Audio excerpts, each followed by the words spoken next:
everyone, welcome back. So I wanted to come on here and share about something that really changed my life, and it also taught me numerous of different things that most of us beneath the surface tend to oversee, or I guess overlook. So last year in 2025, I was diagnosed with cervical cancer, and during this period I was working super hard. I was working to keep my family afloat and also running a business at the same time.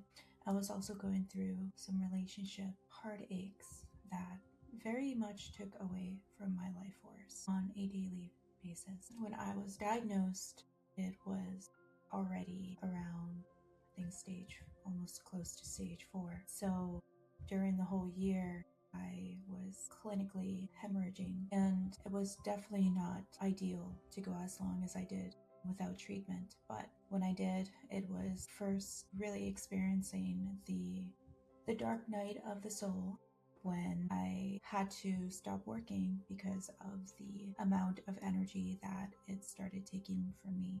And so with cervical cancer, it's a growth on the cervix and it becomes a tumor. And how it started, well, I came to realize that it was a very much emotional baggage. I was holding a lot of emotional baggage. And I want to create this video really to inspire and motivate those who are maybe feeling kind of lost in their journey.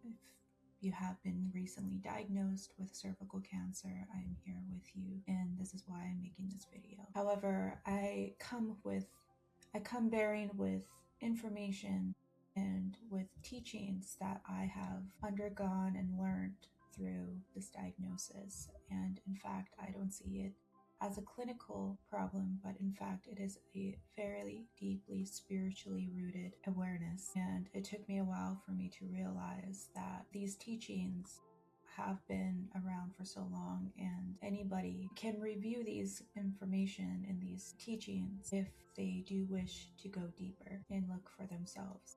What if the most terrifying diagnosis was really an invitation? What if cancer, although the word that drops the room in silence, wasn't just the betrayal of the body, but is simply a message from the deepest parts of who you are? Well, I'm not here to tell you that cancer isn't serious. Of course it is. And the emotions of fear, worry, concern are very much real. I've been there myself. But today I want to offer something that ancient healers knew, that modern neuroscience is proving, and that thousands of survivors have discovered on the other side of the dark night of the soul. Cancer can be a sacred teacher, and if you are willing to listen, truly listen, it might show you a way of living you never knew was even possible. Now, stay with me for the next 20 minutes. We will dive into this deeper together. Let's start with what most doctors have or don't have time to tell you, and what most patients think to never ask. The body is not a random machine that just breaks down. The body is a much intelligent, self-regulating system, or I should say ecosystem, that has been communicating with you your entire life. Long before there is a diagnosis, there are little messages. The way it shows up in your body as cortisol, fatigue, stress, all of these things that we feel with our body is what we call stress. We normalize them. We push through, but the body keeps the score. Dr. Gabe Mate, I think it's called, Dr. Gabe or Mate, his name is, one of the most important physicians of our time, spent decades studying the connection between emotional suppression and illness. In his landmark work, he found a striking pattern in cancer patients. People who spent their lives saying yes when really they were meant to say no. People who put everyone else's needs before their own. In traditional Chinese medicine, which has existed over 5,000 years, every organ in the body corresponds to an emotional state. The liver holds anger, the lungs hold grief, the kidneys hold fear, The heart holds joy in its absence. When these emotions are chronically suppressed, their energy, what the Chinese will call qi, becomes stagnant. And where energy stagnates for a long time, the body begins to leave symptoms. This is a map where Western medicine is just beginning to understand. This field is called psychoneuroimmunology. Sorry, I cannot say that in one word. And it is one of the most extraordinary frontiers in modern medicine. Studies the intricate bidirectional communication between your thoughts, your nervous system, your hormones, and your immune system. What has been found should be taught in every school on earth. But I guess that's just how it is.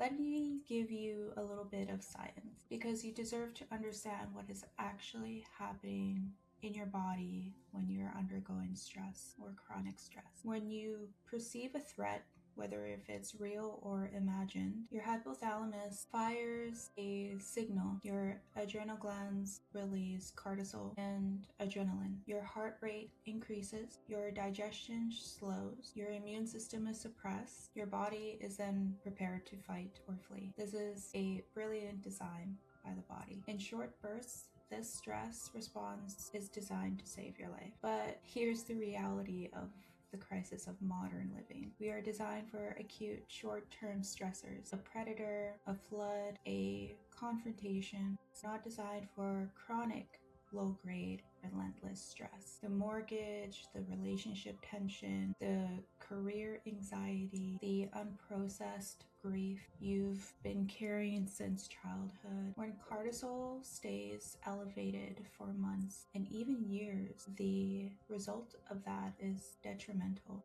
Researchers at the University of Chicago found that chronic stress can accelerate tumor growth by activating the sympathetic nervous system, your fight or flight system. And perhaps most strikingly, Dr. Bruce Lipton, a cell biologist and former Stanford researcher, demonstrated in his work on epigenetics that our belief systems and perceptions change gene expression, not just metaphorically, chemically, and measurably. The environment of your cells map the environment of your mind. So when we speak of cancer as a sacred teacher, we're not speaking in poetry alone. We're speaking in the language of biology. The body only got louder because the symptoms weren't heard. Now people have a choice. Now I want to take you somewhere deeper because there is also a esoteric spiritual teaching that also coincides with the physical and the science teaching. So just like how we have the body and our spirit is the spirit realm. So I always like to speak about the unseen and the unrecognized and the forgotten aspects of everything. So there is obviously a esoteric teaching that has been carefully studied, rigorously developed, that offers one of the most profound maps of illness I ever encountered.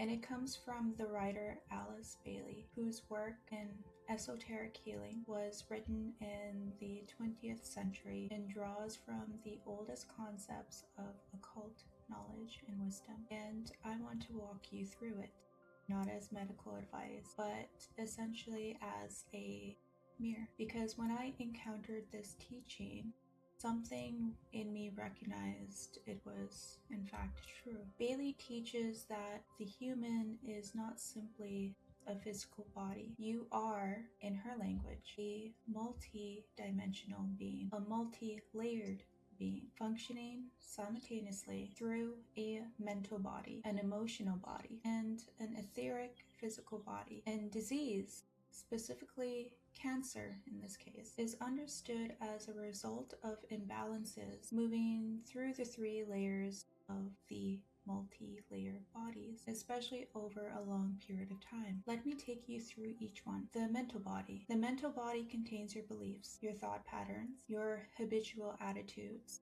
In esoteric teaching, thoughts is not passive. Thought is energy, and wherever energy goes, energy flows. Bailey speaks about something called crystallization.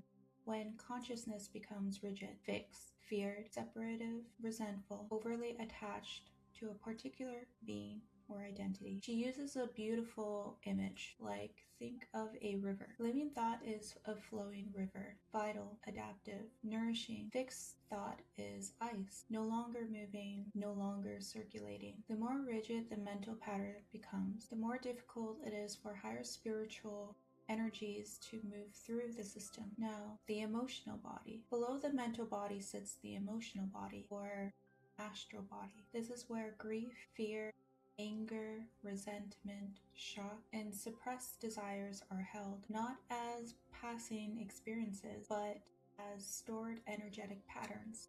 Bailey's teaching suggests that most people do not actually process their emotions. And I will say that I definitely wasn't processing my emotions. They hold them in place for years and even for decades, sometimes for an entire lifetime. And the emotional body develops congested areas, places where the energy becomes stuck, where the emotion has lost its life or aliveness. There is a phrase that moves through esoteric schools like a thread, and it goes, energy follows thought, but force follows feeling, which means that emotions have tremendous power to shape energetic reality, what we feel and how long we hold it. It creates a magnetic field that eventually reaches all the way through to the physical. Now, the last one, the etheric physical body. The etheric body is considered the energetic template that underlies and organizes the physical body. In Bailey's teaching,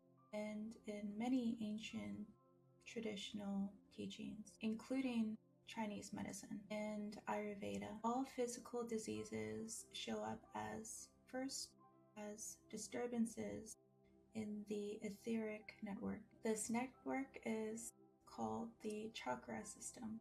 When the energy becomes congested at the mental and emotional layers for long enough, it eventually reaches this template, and the physical body faithfully mirrors that imbalance. The physical disease in this understanding is not the beginning of the problem. It is the final stage of a process that has already begun. Now, here's what makes Bailey's teaching on cancer very extraordinary. She describes cancer as not a lack of energy, but as a over concentration of life force in one area.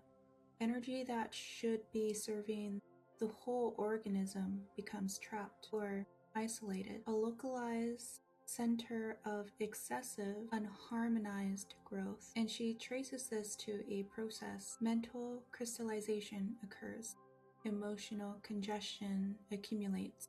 Etheric circulation becomes blocked. Cells cease functioning in harmony with the whole, and they begin, in her language, acting for themselves rather than serving the whole ecosystem. She connects this to what she considers the most spiritual teaching of all. Separation is the root illusion. When any part loses awareness of its relationship to the whole, then imbalances follows in a cell, in a family, in a society, in a world. Cancer, in this framework, is separation made physical. I want to be absolutely clear about something here, and Bailey herself made this clear too. This is not blame.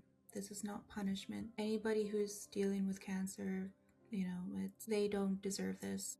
I didn't deserve it. These are esoteric teachings, spiritual and symbolic map, a process that is also biological, genetic, environmental, and obviously very deeply complex.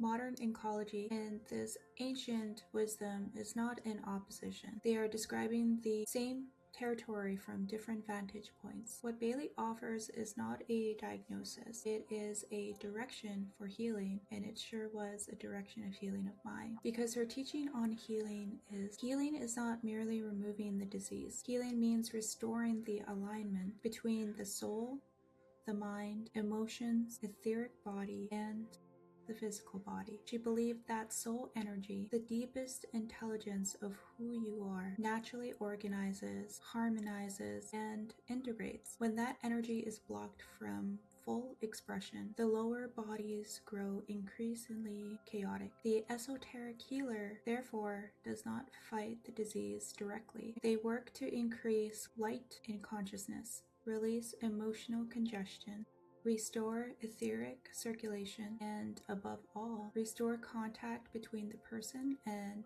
their own soul. And the key word throughout all of her work, and the word she returns to again and again, is circulation. Life is meant to circulate. Love circulates, energy circulates, consciousness circulates. When life becomes stagnant mentally, emotionally, energetically, the conditions for disease are believed to increase. When life begins to move again, when the river thaws, that in Bailey's framework is where the healing begins. Many, including myself, who have walked through cancer and come out from the other side, say the same thing. Almost word for word, it was the best thing that has ever happened to me. Not because suffering is good, but because the illness broke up that crystallization. It thawed the frozen places where we were forced to review. It forced the river of energy to flow through those areas again. This is what sacred healers and teachers do. They break you open, not to destroy you, obviously, but to restore the circulation of your own life. Now, we come to the most important part of what I'm sharing with you today, because all of the science, all of the ancient wisdom, all of the insight the world means nothing without this. You have a choice, just like I have a choice. Not about whether you get sick, of course not. Not about what hand you were dealt with, but it's more about who you become as a response to it. Viktor Frankl, a psychiatrist who survived the Nazi concentration camps, wrote perhaps one of the most profound sentences ever written. Between stimulus and response, there is a space. In that space lies our freedom. In that freedom lies our happiness and our growth. The stimulus may be the diagnosis, the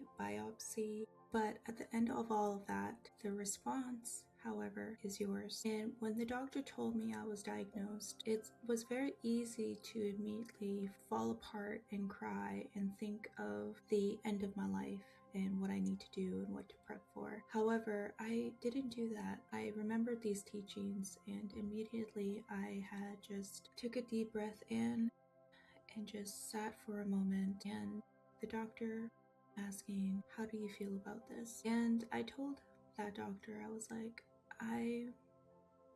it is what it is, but I know what to do from here on out. Of course, that respond was taken by surprise. The look on their face, they didn't receive a response from someone who was scared for their life. Instead, I took what I was told and realized that there was a much more deeper thing to work on, and that was the emotional and mental areas of my body that I have been for so long have been ignoring. I had to ground myself mentally and emotionally through the whole year while I had cancer. And I can tell you just as much that 80% of the work was purely energetic releasing. I was holding on to generational trauma that I had realized I was programmed to carry. But at the end of the day, we have a choice, and that's when I have decided that it was time to release a lot of what I was holding on to. And whether it was through family generational trauma that came from the grapevine of my parents, and to experience trauma, to hold on to that in the body, and where I was holding on to that was in my womb. And going through ceremony really taught me a lot about universal love and how everything is already whole, and we just have to remember that we are already whole. And this world teaches us everything around emotional containment, and it was a very beautiful experience to undergo and to realize that everything that we experience is very much mental and emotional, and how it shows up in our body is in fact the last stage. So I started seeing acupuncture, a Chinese medicine doctor. I started having sessions with my spiritual mentor.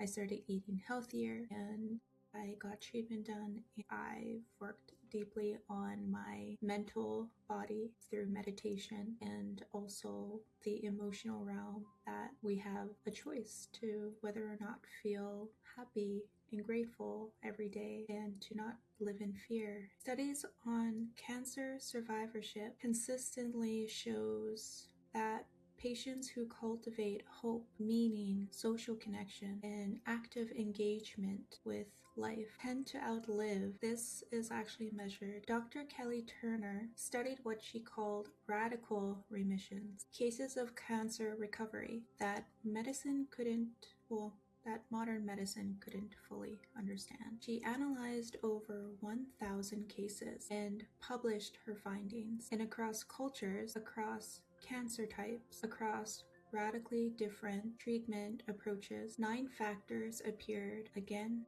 and again in people who healed against the odds. And here's the one that appeared in every case: a deep, authentic will to live, not a desperate cling to survivorship as desire for life, but a genuine, embodied, joyful choosing of life.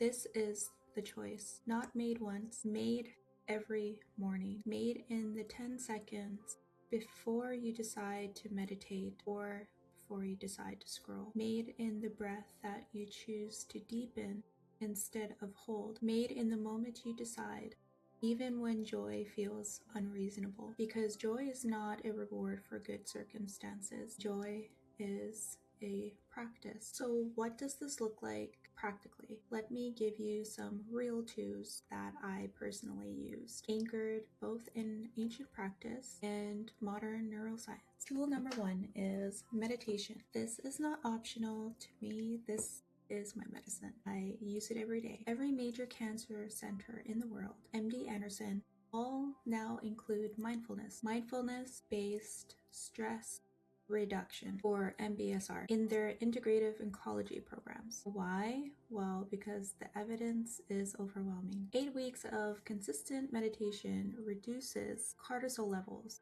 increases natural killer cell activity, lengthens the protective caps of DNA associated with longevity, and measurably reduces inflammatory markers linked to tumor growth. So my prescription was that I would usually do 10 minutes before bed and when I wake up.